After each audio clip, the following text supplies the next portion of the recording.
Good afternoon, Excellency. Welcome to the Woodrow Wilson Center. My name is Jeff DeBelko. I have the very good fortune of directing our Environmental Change and Security Program and coordinating our Global Health Initiative. And it's a great pleasure to be welcome you all here to the center today for a critically important topic, a very serious topic, but one that I know both with the panelists that we have in front of us and the rich resources we have in the audience, we will have an excellent and very practical and applied discussion of the challenges of domestic violence in post-conflict settings. On behalf of a number of programs here at the Wilson Center, the Africa program, the new Global Women's Leadership Initiative that's just announced that Rangita da Silva de Alves will be the new director starting in September of that program, where they will also have a strong interest and expertise on these issues. And of course, the International Rescue Committee, a long-time outside partner as well. We all welcome you to this discussion and thank all of them for helping make this possible. Just a word about the Wilson Center before I turn it over to Elizabeth Roche, who will be chairing today's session. I should say, as a word of context, you might have noticed that Heidi Lehman was scheduled to do that. Unfortunately, her plane from Florida this morning was canceled. We've had some plane challenges behind this meeting. The minister's one was delayed, but eventually worked, so we appreciate you adjusting your schedule and joining us at 3 instead of at noon. But we're now here, and allow me just to tell you a word about the Wilson Center. We're actually the formal memorial to Woodrow Wilson. So he's our only president to have a PhD, and so Congress in 1968 saw fit to create this living memorial that brings the worlds of scholarship and policy together to tackle issues that matter in both a research and in a policy realm. Our Environmental Change and Security Program is not quite that old. We've been around since 1994, focusing on the intersections of issues of health and population and development within a foreign policy and a security policy context where conflict of all types is where we are spending a lot of our time. For this meeting, like so many that we put on, we are very grateful to the partnership and the support that we receive from the U.S. Agency for International Development, to the Population and Reproductive Health Office, that has been a long time, over a 15-year partner with us in trying to understand how these issues connect, from bringing these different communities together for practical discussion. To turn it over here to Elizabeth, I'll just say one final housekeeping word, which is that we're webcasting today's event live.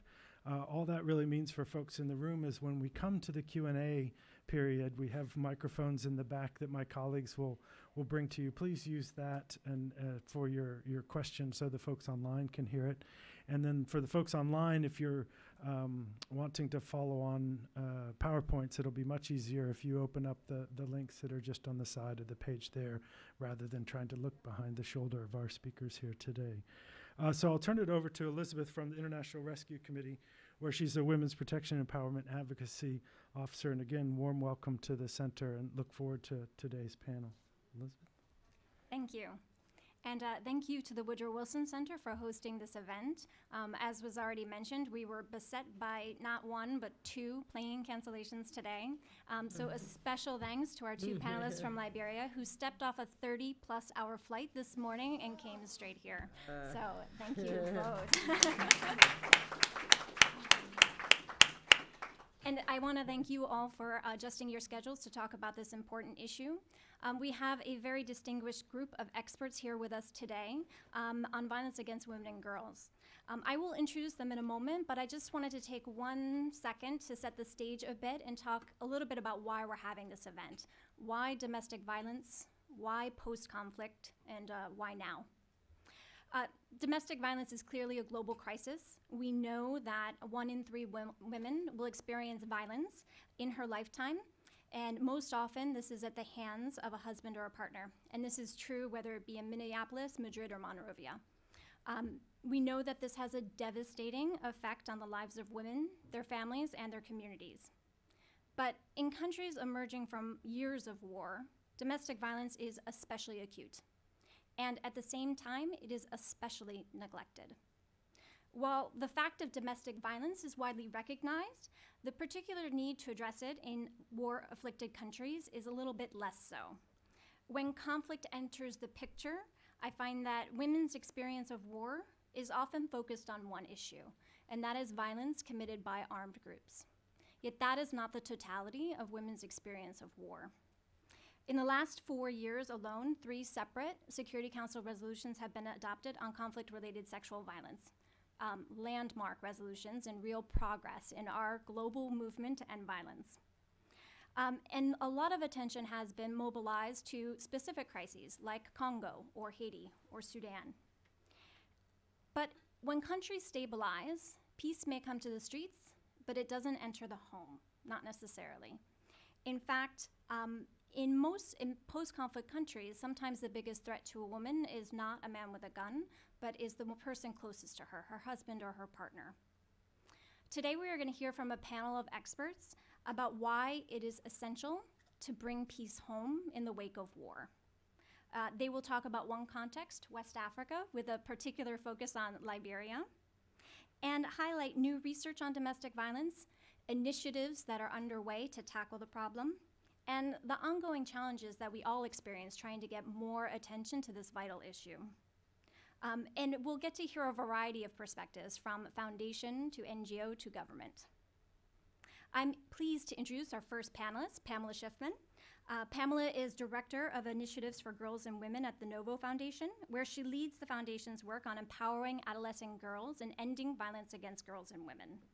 Prior to coming to Novo, Pamela worked with UNICEF, where she spearheaded efforts to prevent and respond to gender-based violence, particularly in conflict-affected settings such as Darfur, Sudan, and Eastern Congo. She has served as co-chair of the UN Task Force Against Sexual Abuse and Sexual Exploitation and was a founding member of UN Action Against Sexual Violence. Pamela, and I can attest to this personally, has been a passionate advocate for ending violence against women in all its forms, wherever it occurs. Pamela was recently in Liberia and Sierra Leone as part of a joint advocacy initiative with the IRC on domestic violence. She will speak about Novo's commitment to women and girls and share insight from years of work in the anti-violence movement and what she has seen about the impact of domestic violence on countries rebuilding from war. We will then hear from Annette Kiawu, the Deputy Minister of Research and Technical Services within the Liberian Ministry of Gender and Development. She is responsible for coordinating policy development and implementation based on gender-responsive research, lessons learned, and good practices. Deputy Minister Kiawu plays a key role in overseeing the implementation of gender-based violence activities in Liberia in partnership with other line ministries and NGO partners. She's also an active member of the women's movement, serving as a member of the Liberian Women's Initiative, and she has a long history working on reproductive health and family planning issues. Having worked with trauma-affected youth, she knows firsthand the consequences of war and violence on individuals, families, and communities. Deputy Minister Kiawu led the government efforts currently underway to mobilize more attention to domestic violence in Liberia, and we're very excited to hear more about the new and exciting initiatives that are currently in place. Finally, we will turn to Esther Carnley. Esther has been working with the International Rescue Committee in Liberia for forever. I think it's been at least a decade. She began with IRC in 2003 as a social worker within the gender-based violence program. She herself has witnessed the country transition from war to peace. And she has been supporting women all along the way. Moving from direct survivor support, she is now leading advocacy on gender-based violence within IRC, and she has initiated a special initiative working with adolescent girls to help them find their voice within the communities. Esther will provide an overview of IRC's research on domestic violence in Liberia, research that was highlighted in a recently released report, Let Me Not Die Before My Time. I think you all were able to grab some copies which are outside the door here. Okay, well that is enough for me. With that, I will turn it over to Pamela.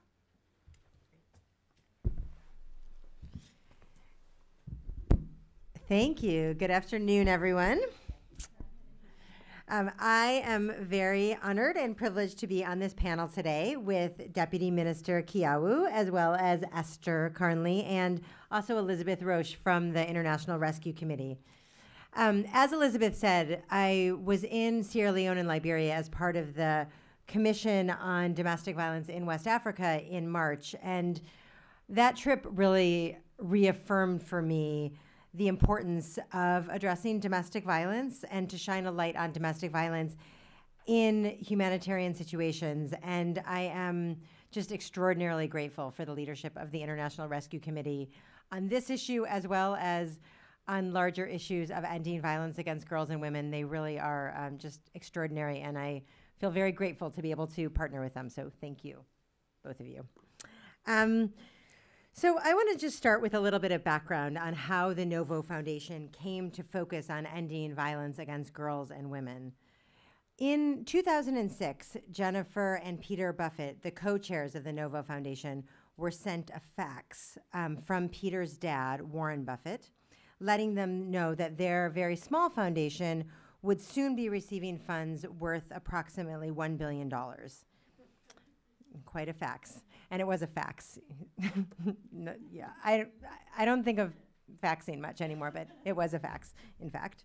And so in thinking about and deciding where they would focus the resources of the foundation, they were very inspired by Warren Buffett's investment philosophy. So Warren Buffett invests in companies that are undervalued in the marketplace, but have great potential. And there was their answer. Around the world, girls and women experience profound discrimination and violence and are deeply undervalued. And yet, when supported, they have huge potential to change their own lives as well as the lives of those around them. So we all know in this room that investments in women pay off at huge levels. You know, we all have probably heard this data that when a girl in the developing world receives 7 or more years of education, she marries 4 years later and has 2.2 fewer children. When an investment is made in a girl or a woman, she invests 90% of it back into her family, as opposed to about 30 to 40% for a boy or a man. And what we also know is that violence is literally a disinvestment in girls and women. When girls and women experience violence, when they live with the fear of violence, when they live with the threat of violence, their potential is thwarted. They suffer, their family suffered, their community suffers, the entire nation suffers. And in post-conflict countries where women and girls are so disproportionately impacted by conflict and where their leadership is so needed, this is especially true. So this really led the Novo Foundation to believe that we could make a significant difference in the lives of not only women, but in their families and in communities and in nations by supporting efforts to end violence against girls and women with a real emphasis in post-conflict countries. As Elizabeth mentioned, before I joined Novo in 2006, I spent many years at UNICEF working on gender-based violence, particularly in conflict-affected settings. And I think, again, as Elizabeth noted, when we look at the progress that has been made over the last 10 years or so, it's been pretty extraordinary, right? 3 major Security Council resolutions. There's increasing attention to the way that violence in school and on the way to school keeps girls scared and keeps girls small and denies them their right to an education. We now understand that women and girls who are threatened by rape and other forms of sexual assault on the way to get water or firewood for themselves or for their families. And we know that this fear keeps girls and women literally hostage and out of public spaces, and that this affects their ability to fully participate as political and economic and social actors in their communities. And we also know, sort of at the macro level in the humanitarian community, that no longer do we see that rape as a weapon of war is just dismissed as, you know, that's inevitable, that's part of conflict, that's just what happens during war. We're actually seeing some real concrete action. You know, the Security Council resolutions, the formation of UN Action Against Sexual Violence and Conflict, which, you know, I was part of when I was at the UN, is really incredible progress. But I think one of the things that the humanitarian community, including the UN, has really failed to do is to recognize that violence that happens at home is not separate or unrelated from wartime violence. That in fact, this violence is completely related and interlinked, and completely interlinked to the violence that women and girls experience at the hands of combatants, and that the impact is also just as serious and in fact just as deadly. So often in conflict-affected settings, we hear that we need to address other issues first, right? That domestic violence is a back burner issue. It's certainly important, but it's just not as important as some of the other more important issues that have to come first. There's this kind of unspoken idea that domestic violence would be nice to address and that it's really unfortunate that it happens, but it's just not really that serious. And certainly my experience of being on the ground in Sierra Leone and Liberia in March made me reaffirm my belief that that is just simply not true. The women we met in Liberia and Sierra Leone described the terror, literally the terror they lived with at the hands of boyfriends. We heard about brutal beatings by husbands. We heard about murders by partners. We heard about a woman whose boyfriend had chopped off of her fingers when she reported, and when she went to the police to get help, the police said that this was just boyfriend-girlfriend business and they couldn't really do anything about it. You know, and that was not an isolated incident. Violence in the home normalizes violence in the street, normalizes violence in the community, and normalizes violence by the state. I think Gloria Steinem actually said it best when she said, "You cannot have democracy without democratic families." So the family, far from being off limits for us, must be a priority for the humanitarian community as we help to rebuild nations where peace not only exists between nations and among communities, but among families. So before I close, I just want to share 3 recommendations that I have from my vantage point as a private donor. I think first, we as donors must recognize and insist that domestic violence is a priority in our work for gender equality and our work for peace and security. This can't be an add-on issue or an if we have time issue or after we solve the real issues of conflict issue. It must be literally at the center of our funding strategies. It doesn't need to be the only thing we fund, but if we ignore domestic violence, all of the other investments we make to improve the quality of life for communities will suffer. Second, as donors, we must invest for the long term in programs that are designed to make systemic and deep social change. We've been really proud to work with the IRC on the Women and Girls Rebuilding Nations initiative in West Africa for the last 4 years, with a commitment for several more years at least. We don't expect that violence is going to end overnight. No deep-seated social problem will be solved that quickly. But we know that investing for the long term in a manner that empowers the most marginalized and puts their voices at the center of solutions, then we know change will happen.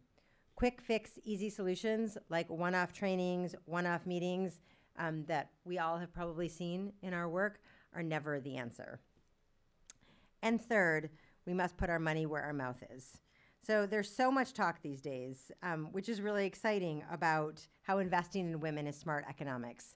I think Nick Kristof and Cheryl Woodun's incredible book, Half the Sky, made that case really beautifully and has, has had such a big impact around the world. I think so many people are reading it and taking it to heart. At CGI, at the Clinton Global Initiative, for the last several years and this year again, women and girls are on the agenda, are a key part of the agenda and taken very seriously. Everywhere we turn, we hear that investing in girls and women is the smart thing to do. And yet, for all this talk, from my vantage point, I think there's still pitifully little funding actually flowing towards girls and women. So this can no longer be the case. In order to make a dent in improving the lives of girls and women and ending violence against girls and women, we need more direct funding, both from private foundations. I really am very conscious of the fact that Novo Foundation is one of the very few private foundations that has as its one of its main focus areas ending violence against girls and women explicitly. This is just, it's so unfortunate given what a barrier this is to every other issue we care about, and it's it's hard for us to be often at a table with other private foundations and not see a lot of partners investing similarly. So we want more. And we also want more from national governments and from bilateral investors. And of course, we need to coordinate better among all of those funding sources. So quite simply, to put it bluntly, I think the reality needs to match the rhetoric. And with that, I will turn it over to my colleagues. Thank you very much. Thank you, Pamela. Thank you. Okay. I bring you greetings. Good afternoon.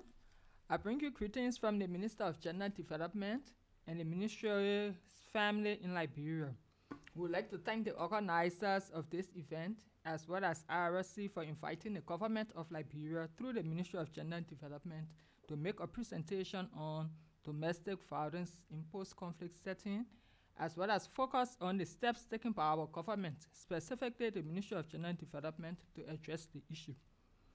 Years after the civil war in Liberia, women continue to suffer violence. This time, it is not being done by strangers or men with guns, but rather their intimate partners or husbands. The 2007 Liberia Demographic and Health Survey revealed that 18% of women surveyed had experienced some form of sexual violence, while 45% said they had experienced physical violence since they were 15 years old. According to the LDHS, the persistence of domestic violence is directly linked to the increased status of women on the one hand and men's perceived of loss in power and authority on the other. Women's growing association with rights awareness programs and local women's groups, coupled with wider held perceptions that women have greater access to economic skills development and income-generating opportunities, is reportedly creating tension within spousal and intimate relationships. Amidst growing unemployment among men, women are increasingly stepping out of their traditional roles to become the breadwinners and providers for the family. With the shift in their economic power, women are reportedly also demanding a greater role in household decision-making. However, some men are reported to perceive this as an encroachment on their sphere of influence, and that there is also an increase in a trend towards alcohol abuse, aggression, and increased domestic violence. Another driver of domestic violence is the low level of enrollment in formal education, as well as early marriage, and the value attached to informal education imparted through the Sunday schools. Successive generations of young children, especially young girls, are expected to forego formal education in favor of attending the Sunday school, and this often increases the chances of subjugation of girls and women, as over 60% of girls attending Sunday schools drop out of regular school. And we got this from a study that we did as a ministry in 2011. Confined mainly to performing household chores and child-rearing duties. From early childhood, women and girls have been socialized into subservience and powerlessness and acceptance of domestic abuse as a norm. Violence fueled by a general climate of lawlessness and the widespread use of alcohol and substance abuse during the conflict has reportedly created a mindset among some that gender-based violence was a means towards asserting power and influence. Attitudes towards gender-based violence and violent behavior learned during the conflict are reportedly plentiful, not only in the wider community, but also in the home. Such attitudes are predominantly aimed at devaluing women, be it in the home or in the public. As a result, the new generation of young adolescents and children are growing up to believe that it is acceptable to commit gender-based violence. The customary justice mechanisms too continue to be widely used in Liberia for a number of reasons.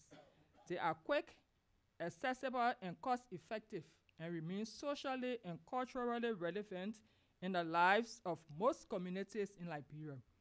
Their approach to cases of gender-based violence, including domestic violence, is with a mental orientation reflective of a highly patriarchal system based on a rigid gender norms and values. I will give you an example of a case. A woman in one of our rural communities was asked to apologize in front of the entire community by the chief and to also pay a fine to her husband because she had held his shirt as she was trying to prevent him from stealing the money she had earned and put aside to buy food for the family. Not only did she pay the fine, she was also assaulted by her husband. This is just an example of what women in the rural communities go through. Data collected at the ministry shows that only 20% of the cases reported are of domestic violence, which again reaffirms the notion that domestic violence, particularly physical assault, is a spousal or family issue and is reported only when it attains severe proportions. The issues of denial of food, non-persistent child support, or abandonment, those issues are not seen as domestic violence, but rather regular way of life.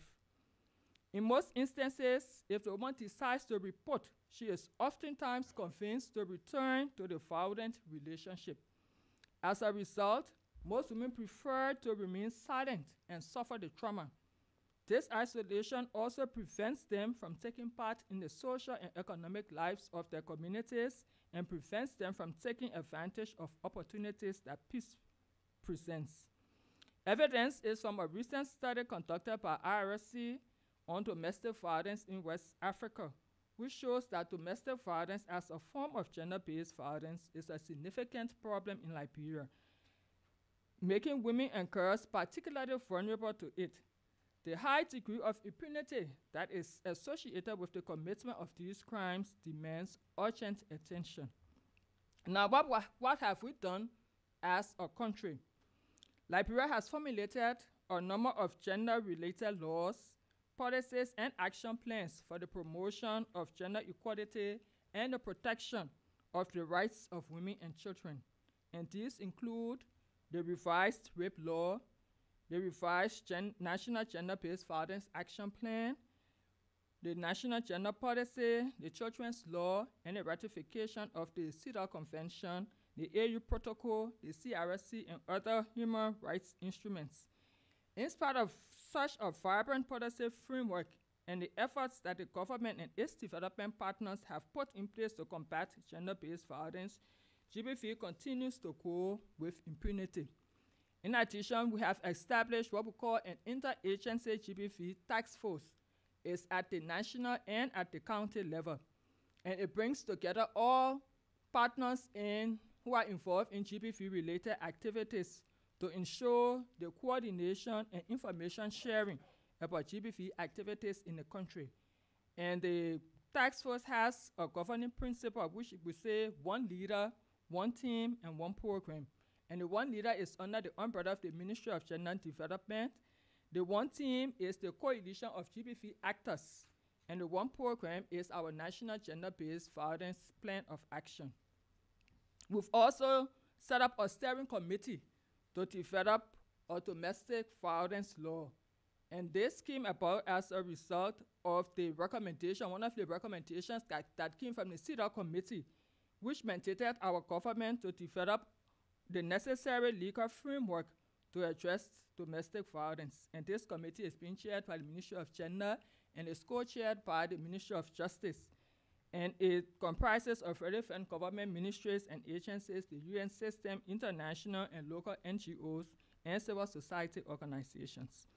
We've also established what we call GBV Network in 6 of the counties. And the whole issue is to promote community ownership for the prevention of and response to GBV in the community. And these networks comprise of representatives from community-based organizations, including women and youth groups, community watch forum, and key opinion leaders. And each network has about 10 to 12 persons who are charged with the responsibility of monitoring the development process of potential violence against women and children. And also they serve as grassroots source of information for the prevention of GBV, including domestic violence. We've also set up what we call an endowment fund for GBV survivors.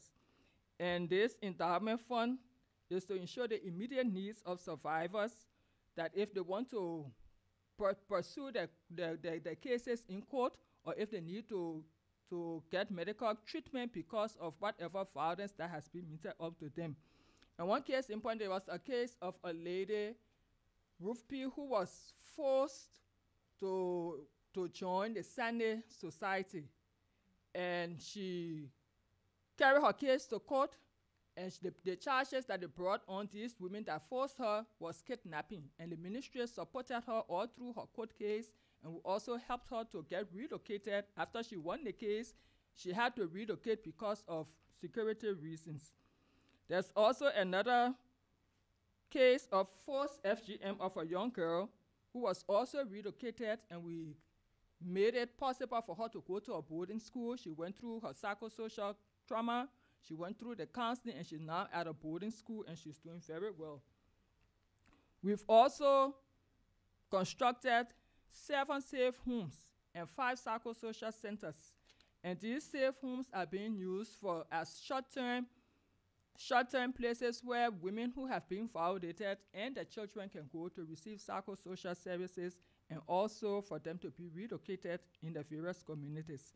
And the government envisages at least 1 safe home in each county in the next 5 years. We are in the process of developing a GBV integrated management system where we'll be able to collect data and really see what is happening in the country when it comes to violence against women. Despite all these, we still have a lot of challenges, among which are our legal system, challenges in our legal system, and inadequate capacity to collect evidence, coupled with the issue of compromising violence, impede or undermine efforts in the protection of women and girls. Perpetrators of violence continue to go with impunity. The ratification of international instruments laid a foundation for action, but domesticating these instruments into a comprehensive law that protects everyone is lacking. Also, lack of access to justice for survivors of domestic violence is also an issue. In addition, inadequate funding is also hindering our government from implementing our National GBV Action Plan, which provides a holistic and comprehensive approach for addressing GBV in the country.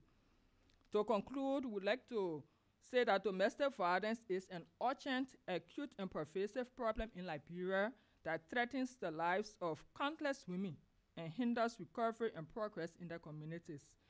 Though there have been great gains to the atrocities women faced in wartime and funding to programs that aid survivors, which we highly appreciate, yet the horrors of domestic violence are not prioritized as a humanitarian issue. The Ministry of Gender Development recognizes domestic violence as a serious humanitarian problem and stressed the need to develop strategies to address the issue in conflict and post-conflict settings, as well as increase funding for programs that address all forms of violence against women. Pamela said that earlier during her own presentation. We would like to seize this opportunity to thank the International Rescue Committee for working closely with our government through the Ministry of Gender Development to bring the issue of domestic violence on our national development agenda. We would, however, like to state here that addressing the issue of domestic violence calls for a concerted and coordinated effort from all donors, multi and bilateral partners, policy makers, academia, as well as the international non-governmental organizations and individuals alike, if the fight against domestic violence is to become a reality. Our ministry will continue to work with the IRC and all other partners to develop programs that will address the health, legal, psychosocial, protection, and economic needs of domestic violence survivors, and to engage civil society in informing and implementing programs that aid, protect, and economically empower women and girls. However, we can only realize this goal if funding is available to enable us to do this. I thank you.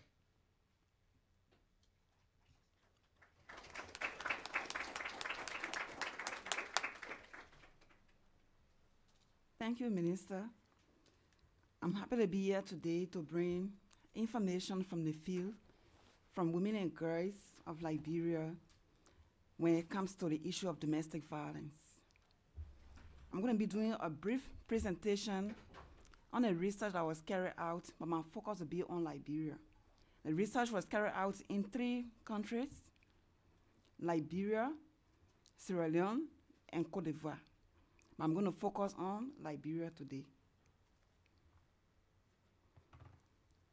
This research was titled, or is titled, "Let Me Not Die Before My Time." This is a report.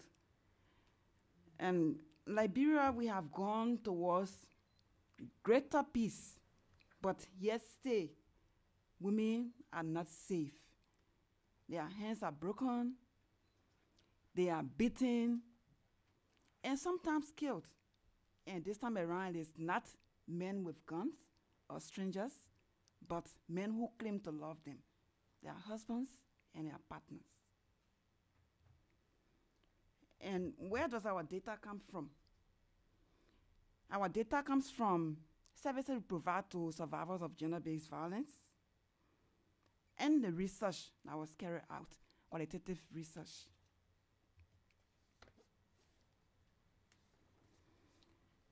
Looking at women who walk through our doors, we just took statistics from 2011 from IRC.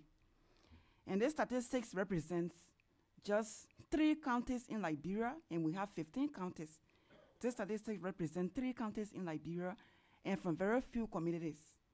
And looking at these statistics, we have domestic violence accounting for 78% and others 22%. Breaking down domestic violence, we have physical assault, 43%, denial of resources and opportunities, 40%, emotional abuse, 14%, and rape, 3%. These are just statistics from just IRC.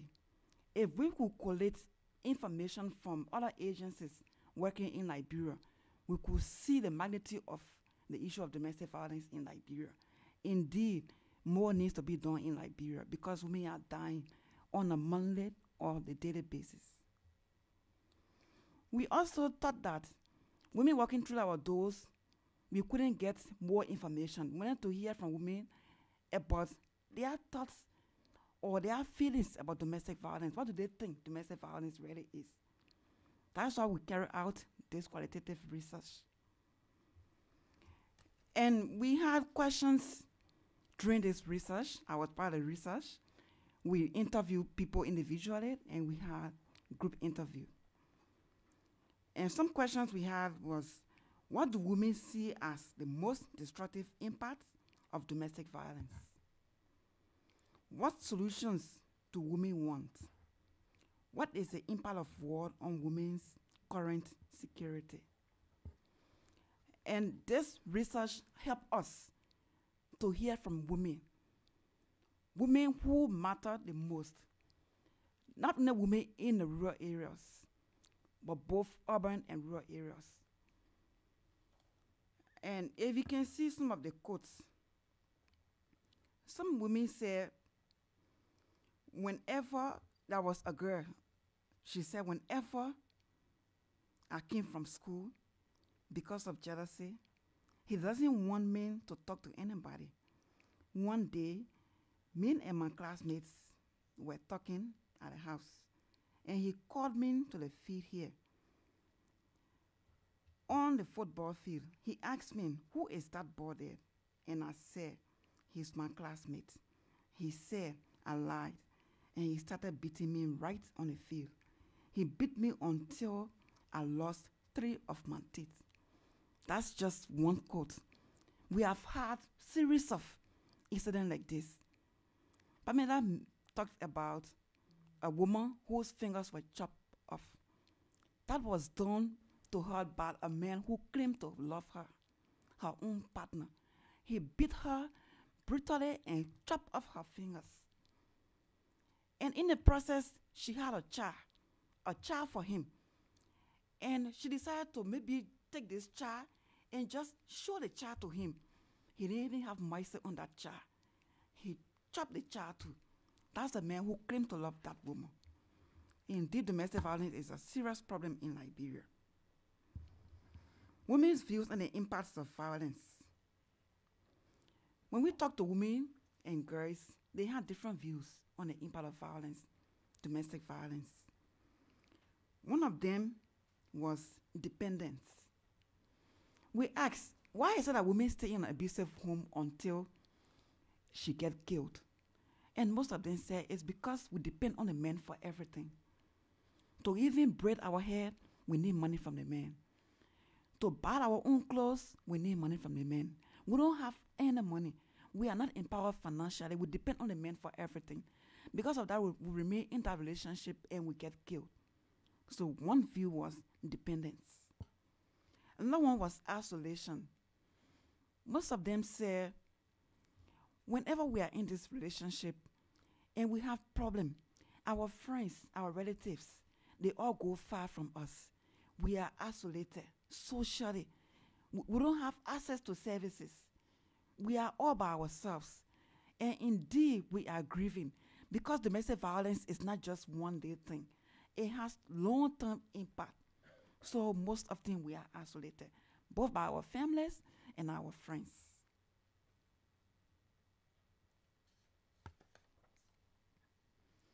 Then we also asked, what are some solutions that we can be able to all work around in terms of domestic violence?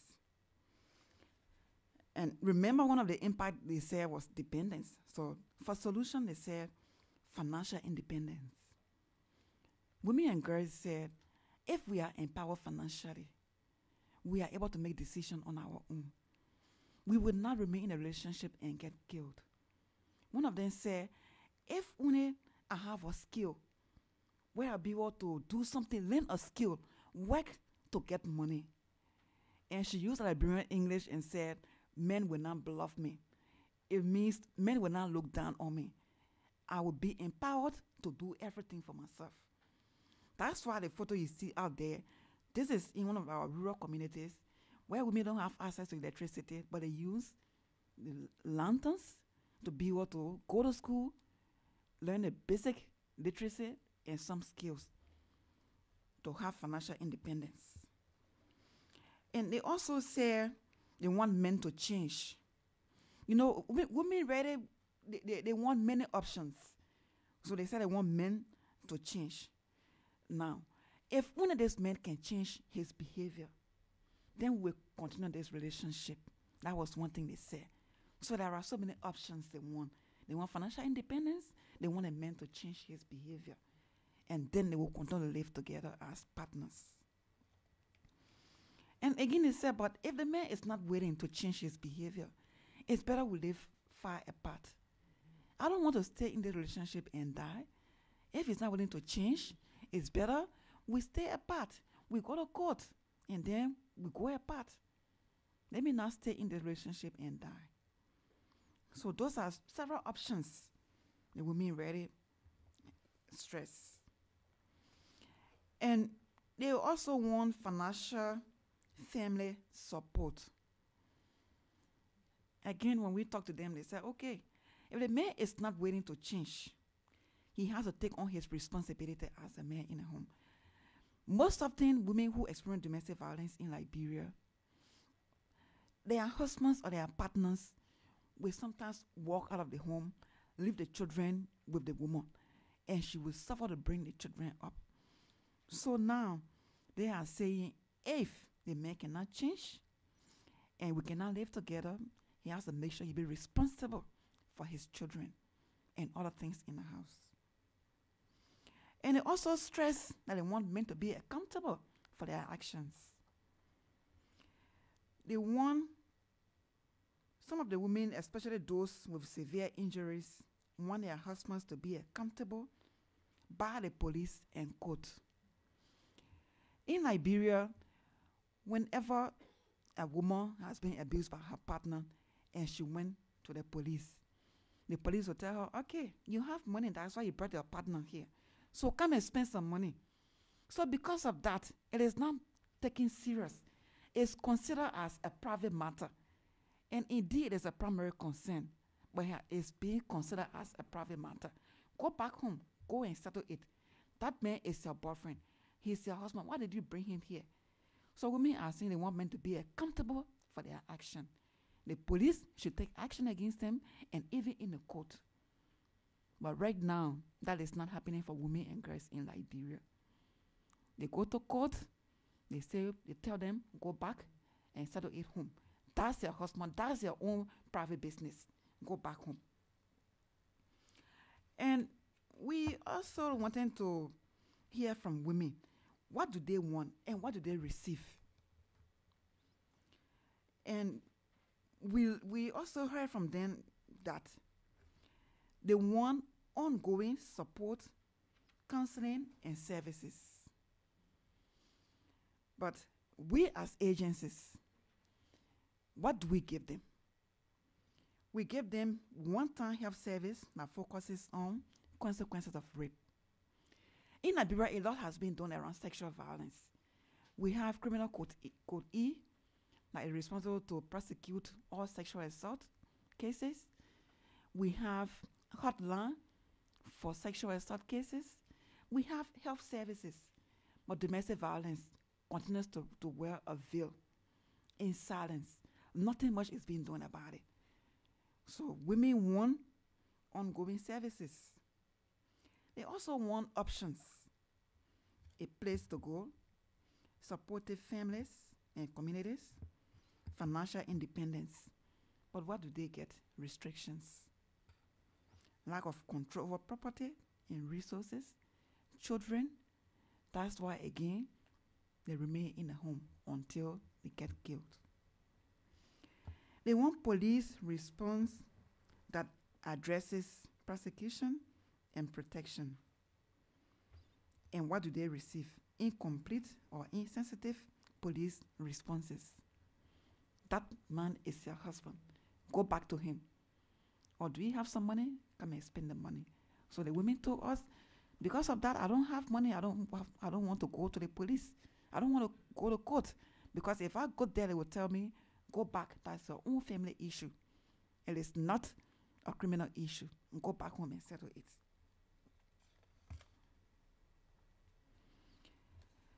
With all of this, we heard from the women in Liberia, women and girls. We have some recommendations for the international community. We want domestic violence to be recognized by the international community, humanitarian workers, as a serious issue for attention. I'm speaking for Liberia. It's a serious issue because women die most of the time. I can tell you about a woman whose boyfriend beat her, and at a certain point, she tried to escape. Got on board a motorcycle, started to run away. And he got on another motorcycle and he started to chase her. He chased her, grabbed her from the motorcycle, beat her, and chopped her in pieces. Yes, and nothing was done about that. Because, again, domestic violence is wearing a veil. And this veil needs to be removed so that women and girls in Liberia will stop dying or will stop bleeding in their hearts. I'm here today speaking on the behalf of women and girls in Liberia. More needs to be done on domestic violence. We also recommend that fund programs to address domestic violence in humanitarian setting. We want a change in resources. Again, in Liberia, more resources has been allocated by donors to sexual violence. We need more to come towards domestic violence because it's a serious matter. It's a global issue. Even though I'm speaking on behalf of Liberia today, but I'm sure you are all witnesses. Domestic violence is a global issue. It needs to be addressed. We need to also design approaches that are effective in addressing the specific dynamics of domestic violence. There should be change in programming. If we have health services set up to address sexual assault survivors, why can't we integrate to provide similar services to domestic violence survivors? So we need to have change in programming, the way in which we support agencies to implement activities. We need to integrate.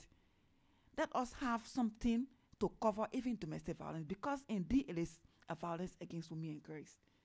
Sexual violence is not just the only GBV against women and girls. Domestic violence is a serious issue. And for Liberia, we want to see a law on domestic violence. That's what the women say. We want law on domestic violence. Even though there are provisions in the penal code, but yes, still there is nothing specific to domestic violence. And we are very happy and proud in Liberia because the Ministry of Gender and Development has recognized this issue as a serious issue, and now a committee has been set up to draft a bill to be presented to the House of Parliament. So I want to commend the Ministry of Gender for that. And indeed, that's what the women want. They want a law on domestic violence. And they also want targeted domestic violence program in the GBV National Plan of Action. And the minister talked about that. They have been working on that. It's part of the CEDAW recommendation. It's going to form part of the National Plan of Action. And the women also talk more about economic empowerment. They say if they are dependent on themselves and not dependent on men, indeed, they will be able to leave those abusive homes. They want resources and training for police domestic violence squad. We have the Women and Children Protection Section of the Liberian National Police, but yet still they are under-resourced. Sometimes they want to do more, but again, the funding is not there. So we need training for the domestic violence squad of this unit. And they also want social norm to be changed in Liberia. To conclude, if you can see, sorry, I didn't flip. If you see this slide, these are women we train, because we as workers of IRC or staff, we are not always in those communities. The women are there. They are the first people that their colleagues talk to or other women talk to. So we train these women to be able to provide basic psychosocial services to women and girls within the community. Ladies and gentlemen, thank you.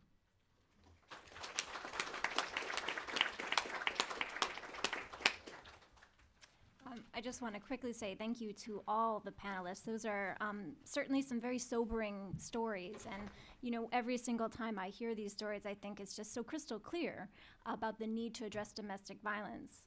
But then I assume that I'm talking to an audience who feels the same way, likely, and that many of you are also doing gender-based violence programs. And we see a lot of commitment to this issue, right? But then on the ground, the response that women receive is never quite what we hope it's going to be. I know that within the IRC, we've been doing a lot of soul searching on this issue about what we can do to be better. And we've heard from the foundation perspective, from the government, and from an NGO about possible ways forward. So I look forward to your questions. We have 2 microphones, so please remember to speak into the microphone and say your name and affiliation. We are webcasting this event. And just one notice, unfortunately, Pamela Schiffman has to leave a little bit earlier, so if you see her step out, please don't take offense. She has a train to catch. We'll take this. Yes. Thank you very much. We certainly appreciate your coming here and with such difficulty also. My name is Paulette Lee. I'm a communications consultant. I've worked and lived in Ethiopia, Rwanda, and Ghana, and traveled elsewhere throughout Africa. Here in the U.S., an important element in empowering women against gender-based violence has been teaching them to defend themselves. I see nothing about that, hear nothing about it. When I'm on the continent, know nothing about it. So I must ask you, is self-defense a viable approach to be used in gender-based violence? Thank you. Wow, anyone wanna? I can try to answer that. You see, in our society, we look at culture as a way of life, or tradition as a way of life. And even if you decide to teach women to defend themselves, they will see it as an affront to the partner, even though they know that whatever this man does to them, it has an adverse or negative effect on them psychologically and physically. But still, the idea, okay, I have to fight back, is something that they don't see as an approach or a strategy they could use to defend themselves. We had the issue with we have the female Indian police in country. And they said it to us one time at the ministry, let women come and we teach them self-defense. And that way, their partners or their husbands will not hit on them. And till today, one woman has not come up to take advantage of that offer. Okay, so we got, in as much as they're going through whatever they are going through, they still don't see themselves as coming out to defend themselves against their husband. But that's an approach that we could look at. And we still think that we can still get women to learn how to defend themselves so that the men will know that they are not things that you can keep hitting on and beating on. So we take that as something we can go back and see how we can work along with the women so that they will be able to defend themselves too against their husbands or partners. Thank you. Yes, I'm sorry, I think we'll take this one here and then here.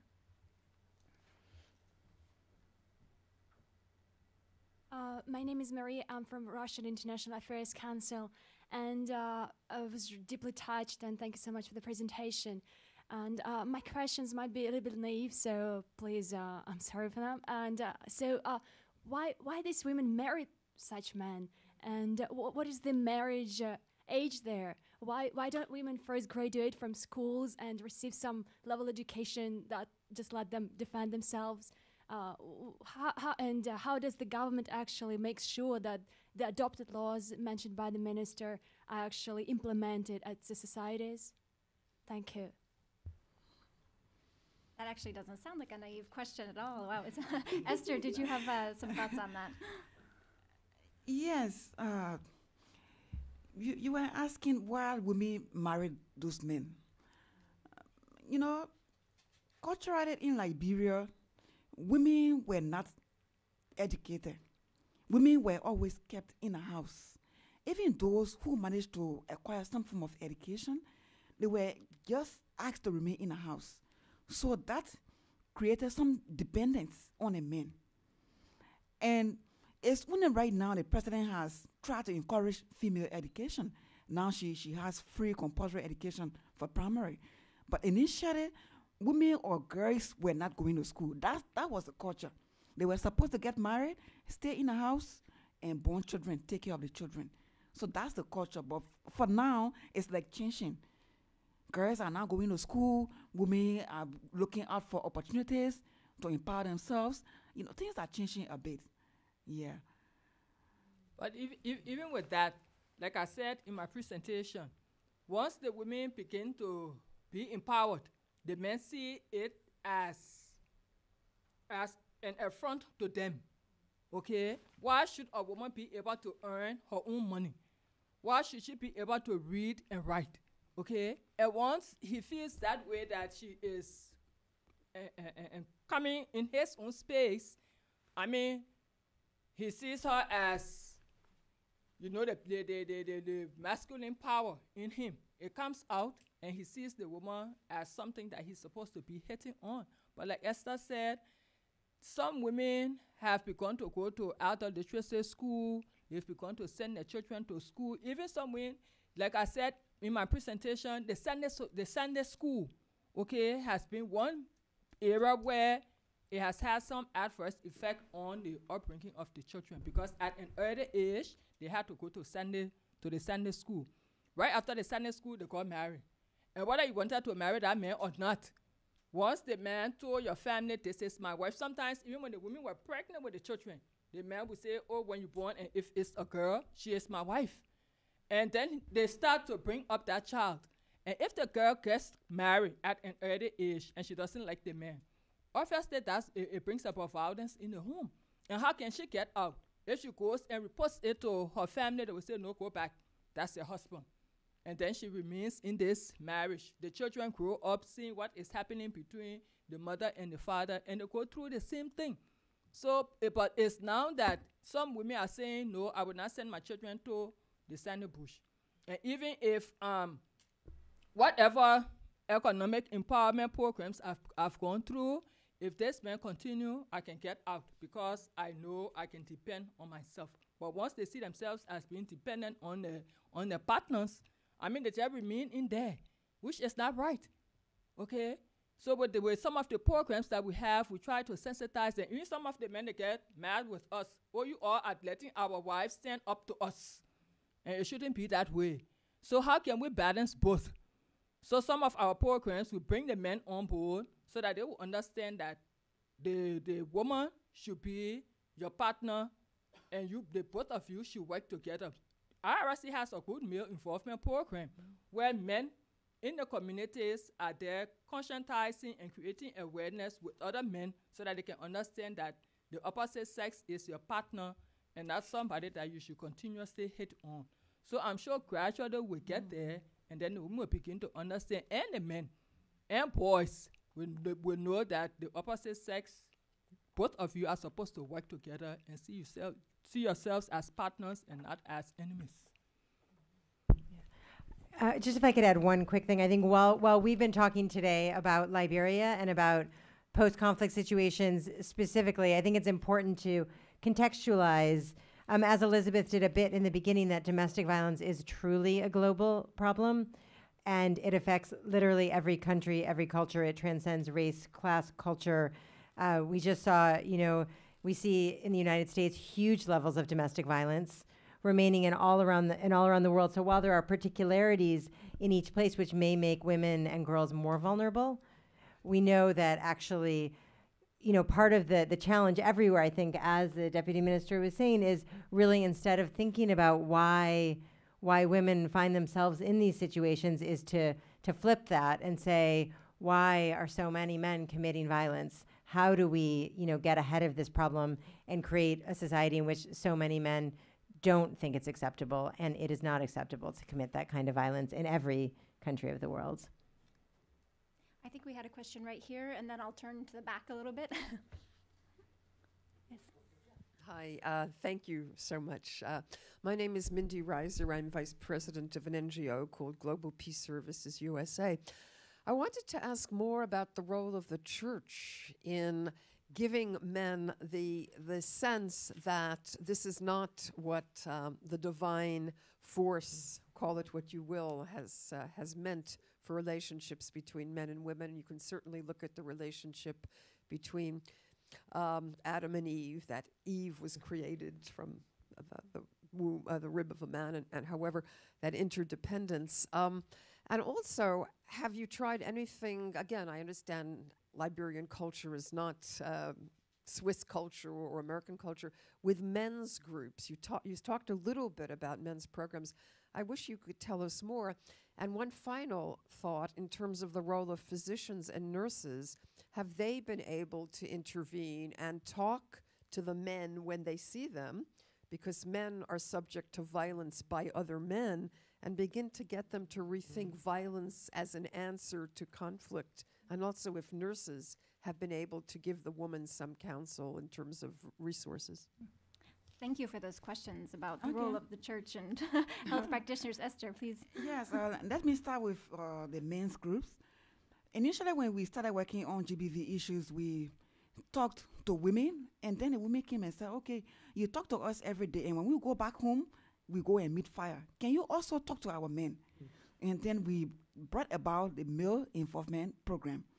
So that program, initially when we started, we were engaging men as group, trying to change their behavior as group.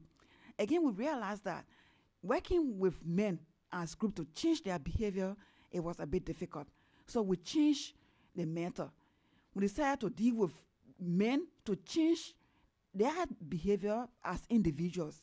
So now we have a special curriculum that we take the men through 16 weeks.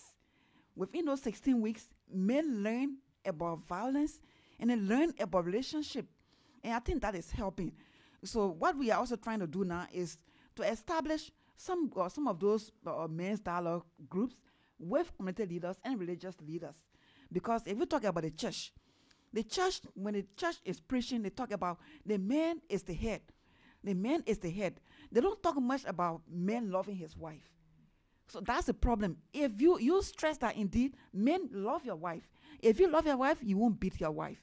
But if you stress every time, man is the head, man is the head, then what are you trying to tell the woman? That she should be always in a subordinate position. And that will make her more vulnerable. But I think it's a method we're going to be using to be able to talk to religious leaders, to engage them more, especially the men, when it comes to the male engagement program. But what we have done as a ministry, we've worked with Christians and Muslims, leaders, religious leaders. We've brought them together and they form what we call Christians and Muslims against gender-based violence, okay? And they've been able to come up with messages. They go in the communities, they talk to the people in the communities, at the mosques, they talk to the people at the mosques and in the churches. So it's like, even though people say sometimes it's difficult for Christians and Muslims to work together, but we don't see it as that because they all have begun to understand that partnership is something that a man and woman should be able to work together. And also, as you bring up your children, as you have your children, you learn to, for in the home, the boy child and the girl child need to know how to work together because it starts from the home. So once they understand that you can do it from in the home, they can go out into the larger community. We started it off in Monrovia and 2 other counties. And so we are trying now to see how they can extend it to the other counties so that Christians and Muslims who are part of the network in the other counties will be able also to carry out this message in the mosques, in the communities, and in the churches. So we've started that, and we hope that we'll be able to increase our coverage so that more people will get to understand that men and women, boys and girls have to live together and work together. What about healthcare providers? Well, I think you ought to go to healthcare providers. Yes, when it comes to the healthcare providers, I think as I mentioned it during my presentation, there is nothing specific to address domestic violence. Whenever a woman is beaten, for example, and she goes to the hospital, sometimes the nurse or the healthcare provider wants to give some punishment to the man, but instead she's like harming the woman because she will say, okay, say your husband beat you and hurt you, he has to come and pay the money. He has to come and pay some money before you get treatment. And the man is not waiting. So it's again a punishment for the woman and not the man. You see?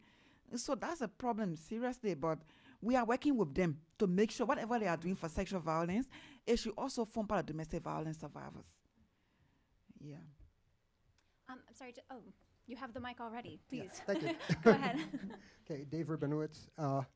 In recent years, there's been a substantial reduction in birth rate among women in Brazil and other areas in South America. And they tried to figure out what caused that and discovered it was telenovelas, soap operas on television, where they found that the actresses and the characters in the soap operas had small families and were living good lives, and they served as role models for these women who decided to have fewer children. In this country, the United States, over the past 8 years, public attitudes towards homosexuals has totally reversed as a result of television programs.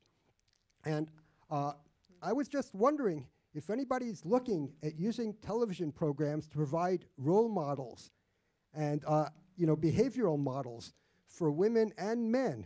I mean, if somebody sees a television program or a radio drama, or here's a radio drama in a village that doesn't have television, if they get a story where the police actually do something about domestic violence and treat it seriously, people's expectations are going to change.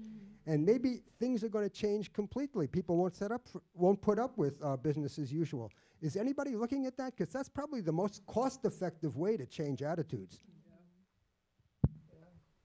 We think, that's a good approach, and we think we will be able to use that, especially looking at the era of drama, okay? Because most people don't have access to television because of the electricity and problem that we have there. But we think if we can work with civil society organizations to come up with dramas and things that they can play on the radio, or even in the community, to street theaters in the communities, we think that will help.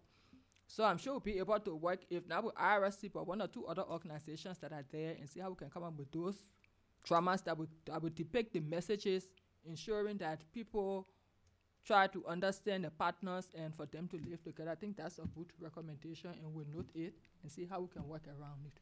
Thank you. And we at IRSC, we will just try to strengthen that, because we've been doing that at a very low scale in the communities, where men go out and just carry out some drama on domestic violence. And we also encourage men to go in studio. We don't use the television, but the radio. We've been doing that. We will just strengthen it. I think that's a very interesting question about social marketing, and I know that there's a huge interest in doing more with social marketing and bringing change to scale, and I'm sure these are great initiatives. I think there's probably a lot of work to be done also on assessing their effectiveness and what really works in a radio drama, what works in a television show. I think we had some questions in the back. I want to make sure to serve all sides of the room. Thank you. My name is Marcy Hirsch, and I work as a senior advocate for women's rights at Refugees International. Thank you so much for the presentations today. I really enjoyed it. I just wanted to ask, as one who has worked both in the field and here in Washington, D.C. on gender-based violence, I'm very aware, and all of our panelists today made reference to the amazing accomplishments that we have as a women's movement and as gender-based violence advocates with UN action, for example, with all of the Security Council resolutions. But as a result, in my experience, this has led to a generalized sort of understanding on the ground within the humanitarian community that gender-based violence means rape, and specifically rape as a weapon of warfare. So what is it that you recommend, and I'd be interested in actually each of your 4 separate experiences and thoughts on this. What should we be advocating for within the humanitarian community? Is it more Security Council resolutions that are specifically focused on domestic violence? Is it a UN action on domestic violence? Is it integrating domestic violence into existing GBV programming in a stronger way? I'd be very curious to hear your thoughts. Thanks. Great question. How do we get beyond the general term GBV and start understanding a little bit more the actual issue? Deputy Mayor. Well, that's a tough one.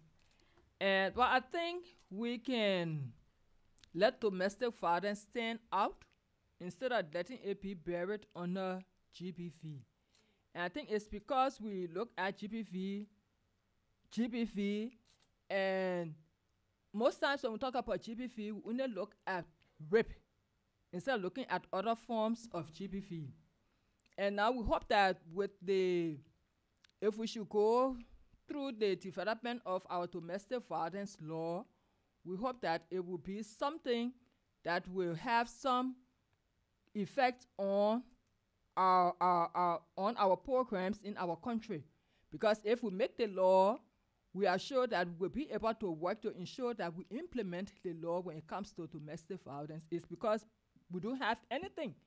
And tell you, that's the truth. We don't have anything that talks about domestic violence. It's somewhere in the penal code, but it doesn't come out as domestic violence. Even with the issue of non-persistent child support, it's in our law. But people see it as being nothing. Okay? They may have children by a woman and then leave her and go somewhere else. And For the woman to get him to support that child or to support the children is a tussle.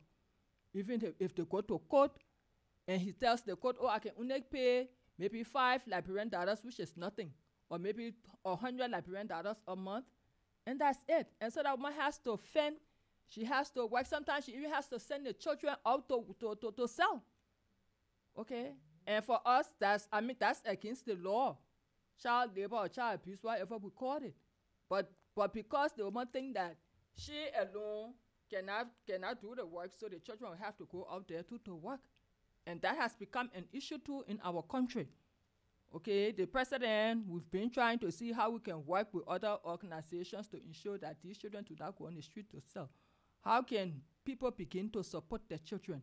So that's an issue that we really need to look at and see, looking at the laws to see how we can strengthen the law and ensure that those laws are implemented, that will bring domestic violence to the fore and not have a bearing on other forms of violence. So we hope that once we come up with the domestic violence law, it will help to strengthen whatever is there, and we'll be able to see how we can address the issue. And I will also stress on the issue of funding, because even if we try to integrate domestic violence into other programs, if we don't have funding, how do we carry out? If we have laws on the book, how do we implement those laws? Right now in Liberia, we do so much around rape because all the money goes towards work around sexual violence, especially rape. So if only we can have donors putting in some money to focus on domestic violence, it's going to go way up there. People will look at it as a serious issue, and we'll have all the laws being implemented. Pamela, I think you had some thoughts as well. Sure. Thank you for that question. I guess I would say a couple things. One is I think there's the what to do, and I think you actually identified a lot of the good what to do's, and as well as my fellow panelists. And then there's the how we do it. And I actually just feel like there's two overarching considerations. And one is, I think by listening very carefully to women and girls about what it is they want and need and what will transform their lives, and making that match is the how. You know, I think, Esther, you showed a really amazing slide, which was what women want and what women get, right? So they want police to do, you know, they want them to respond in terms of both protection and prosecution, and what they get is insensitive responses. So I think it is really listening to what they describe. And if you actually talk to women in Liberia or elsewhere, what they describe is that this is one of the biggest factors that impedes their ability to fully participate in society. You know, they overwhelmingly describe this as a priority. So it's really listening to that and responding accordingly. And I think the other how is, you know, recognizing where this is coming from. Violence comes from the unequal status of girls and women. It is fundamentally about women and girls' low status and gender inequality. And so everything we do needs to take that into account and ensure that we are addressing the fact that women and girls remain subordinate, and we need to put serious resources towards changing that. And the last thing I would say, because I just think it's important to repeat, is that I think while there is increasing attention on sexual violence, you know, with happily increasing attention, there is still that cannot be the gold standard by which we judge success, because actually, if we look, there is still rampant amounts of sexual assault happening all over the world, and still, you know, despite the Security Council resolutions, there is still actually not nearly enough being done to address sexual assault either. And so I think we all of us need to think, well, what do we want to get to and how do we get there? And this is all part of the same thing. So how do we address it all in a way which really fundamentally addresses what the changes we need to see? I had a question back there. We'll take 2 or 3 questions now, starting with the woman in the back and then moving to the gentleman up here. Hello, my name is Jessica Turner, and I'm with the Office of Public Affairs of the Baha'is of the U.S. And it was interesting when, with the slide, Esther, that you showed about what women want. And a lot of it looked to me like support, right, from all realms. And the counseling and space issue, I think, is a really important one. And I think it's one that often gets overlooked. So I'm wondering what anyone has seen on the ground that really works in terms of offering women the healing space and services that they need. And if we're not seeing that, why we might not be seeing it.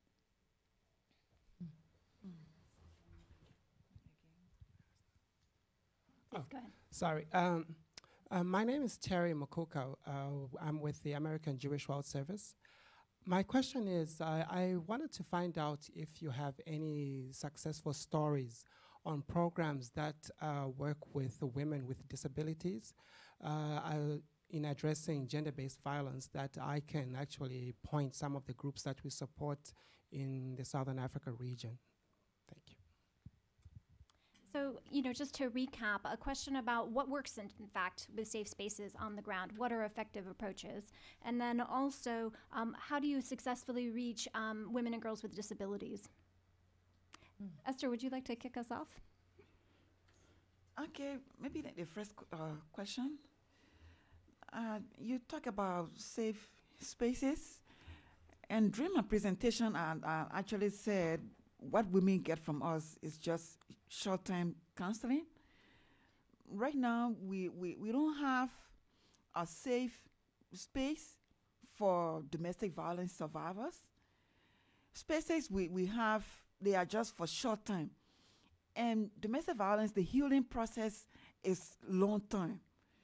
So those are things that we are really looking forward to working around, because we need to have space for them. If we have structures put in place for sexual assault survivors, we should also have structures put in place for domestic violence survivors. If, for example, a woman was beaten brutally by her husband and she left, where is she going to stay for some time? Most of the time, we put them in a place for maybe 1 day or 2 days, and that's not enough. Within those 1 or 2 days, we provide some level of counseling, and then she has to go right back in the same abusive home. So we don't have those structures in place right now. We have few safe houses, as the minister mentioned, but to really have them specifically for domestic violence, I don't see that. I haven't seen that in Liberia yet. And that's something that we really need to work on. And he talked about the women living with disabilities. And interestingly, what we say, we rather don't have programs that are there to cater to women with disabilities. Even the women with disabilities in the country, most times they ask.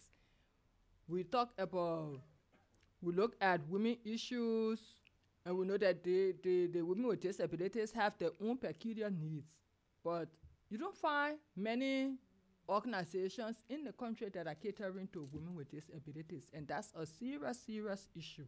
Most times they confront us as government, okay, what programs do we have in place for us?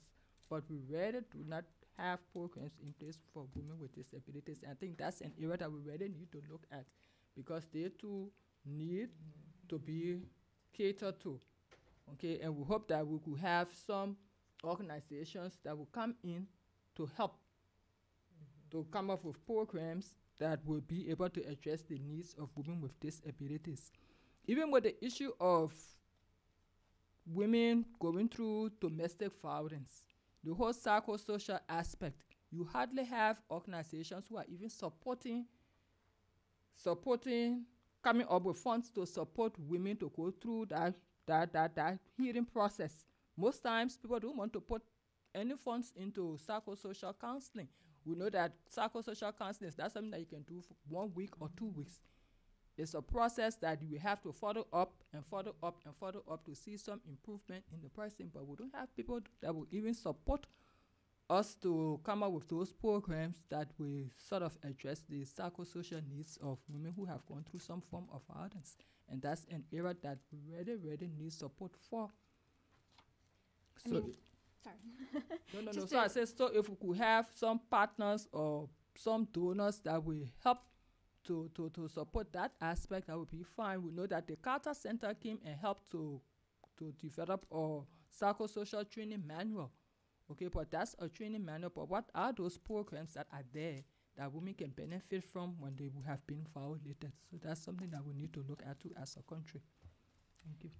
You know, this kind of makes me think, I've been working in Washington for a while on advocacy on this issue, and sometimes I think it doesn't necessarily come through to this level, how much there is a gap between the rhetoric and the reality. And I feel like your recent comments really hit home, since I've been in Liberia as well, and I've seen that even with the attention that Liberia gets, which is more than maybe other contexts get, still on the ground we're looking at massive need and really just very small funding.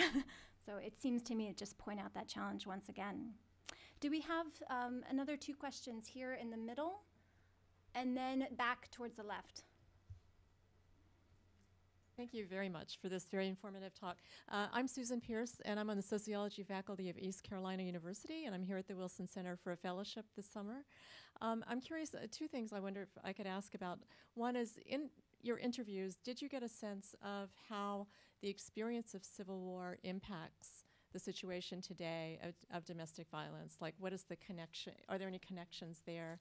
And then the other question is, do you have examples of people who are actually leaving Liberia because of gender-based violence? Is it enough for people to feel like they need to flee to another country? Okay, during the research... sorry, we were going to just take one more question before, and then we can return. My name is Sweta Matru, and I'm from the Stimson Center Peace Operations Program. I just wanted to ask, as all of you mentioned, the institutional court system is really not receptive to cases of domestic violence. So I was wondering if you could possibly speak about the role that the traditional customary justice system plays in Liberia in terms of providing access to justice for women who have faced domestic violence. Great, thank you. So just 3 questions on the experience of war, and what is that impact that you were talking about when we spoke with women about their experience of war and what they feel their security is after. Are women leaving Liberia because of gender-based violence? And the institutional court system, not always the first place to go for women who have experienced domestic violence. Okay, women we talked to, some said during the war, men were staying in a house because men were recruited, so most of the time they were hiding in the houses, and women were the ones going out there and providing. So because of that, violence minimized. And they also said the war served as some eye-opener because women did not know their rights. But because of the civil war in our country, women were exposed to their basic human rights. And that also helped them to be prevented from violence. But then some also say, because women were providing, men were getting angry. Like women were taking on their roles. So again, they were being beaten. So we got the information in 2 different folds. Yeah, so because you are not able to go out and I'm providing, you think I'm taking on your roles and responsibility. So he got angry. And at a certain point, since I was providing, everything was okay. So those are 2 information we got from the women when we talked to them. You talked about the traditional justice system. That's the first points of contact that women in our rural areas have. And most times, who sits at the head of these to hear whatever complaint a woman may have? The chief, most oftentimes, is a man. And on the chief council, you have mostly men. Okay? So even if a woman husband happens to beat her or maybe denied her food or something, and she carries the complaint to the chief, obviously, like the story that the example that I gave her, which was very true. The husband tried to steal the money that the woman had been keeping for the food. And then when she held his shirt, he took her complaint to the chief of the traditional council. And what did they say? They made the woman to apologize to the man. And then he turned around and assaulted her. Okay? So that's what they go through. And they can leave the traditional first point of contact to say, oh, we are leaving to come to seek justice somewhere else. Because if they think about the time that they may have to walk from where they are to reach to where they may find maybe a courthouse or something, when they think about walking maybe 10 hours and then coming back another 10 hours, they just let it go, and whatever decision comes out from the chief that sits on that case is what the woman does. Okay? So for us, I mean, it's something that we really need to look at. There was a study that was done looking at the traditional system of trying cases and looking at the one in the court. And then most of the women said that they prefer going to what's the traditional system in a town because it's accessible and it gives them quick justice, even though sometimes it's not in their interest, but they get justice. And so what the government has said, they will look into it and see those things within the traditional system that are good, that are not biased to women, they maintain them. And those that are biased, then we see how gradually we can conscientize the rural people and see how they can understand that those laws that are biased to women, that they take them out and then we improve on those ones that are there. And I think I forgot to answer one of your questions that talk about women leaving Liberia. Yeah, we have relocated a lot of women, but within the country, maybe from one county to the other because of domestic violence. Yeah. Any more questions on 4:45, late in the afternoon? Any comments or suggestions that can help us improve our work? All right. Well, I'm sorry. One final question here on the right. I'm not Lauren sure. Sauer. I'm with the International Foundation for Electoral Systems. Sorry to cut you off there. Please go ahead. So we've heard two sides of the coin with women's economic empowerment. You know, there's obviously benefits in that it creates independence and doesn't create the situation of dependence anymore for people to stay in their situation. At the same time, we've also heard today that it creates a situation of tension in the home sometime, of this competitive issue of the man feeling emasculated and that he doesn't have his role to play in the household. So given the two-edged sword that has been described today, what are some interventions in the programs that are in place for women's economic empowerment in order to mitigate this factor? I know that you started talking about some of this men's individual programming, but I'm just wondering with the women's economic programming, what kind of adaptations have been made to mitigate this situation? Okay, for us at IRC, our program, we have a special objective on economic empowerment for women and girls. And in the rural areas, we have what we call Village Savings and Loans Association.